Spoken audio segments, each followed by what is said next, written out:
এপ্রিলে আত্মপ্রকাশের অপেক্ষায় রয়েছে তরুণদের এক নতুন রাজনৈতিক প্ল্যাটফর্ম। ইসলামী ছাত্র শিবিরের সাবেক দুই নেতা আলী আহসান জুনায়েদ ও রাফি সালমান রিফাতের নেতৃত্বে আসবে সেই দল।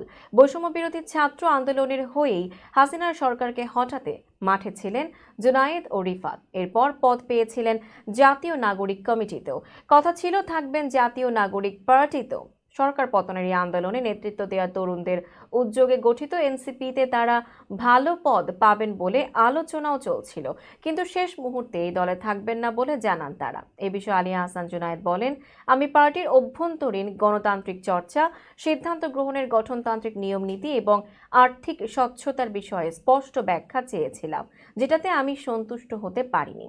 আর রাফি সালমান রিফাত জানান, নাগরিক পার্টির সঙ্গে আমাদের কোনো বিরোধ বা দ্বন্দ্ব নেই, শুধু আমরা সেখানে যাই না।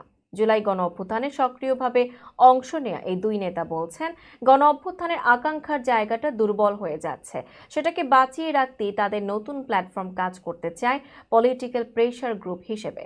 নতুন এই প্ল্যাটফর্মের স্বপ্ন ফ্যাসিবাদ মুক্ত এক সমাজ ব্যবস্থা, যেখানে বিলুপ্ত হবে দুর্নীতি, অবসান হবে কর্তৃত্বদের। জুনায়েদ বলেন, আমি আশা করি জনগণ আমাদের গণ অভ্যুত্থানের দিন থেকেই দেখছেন, ওনাদের সবাইকে সঙ্গে নিয়ে এই অভ্যুত্থানকে বাঁচাতে আমরা লড়াইটা করব।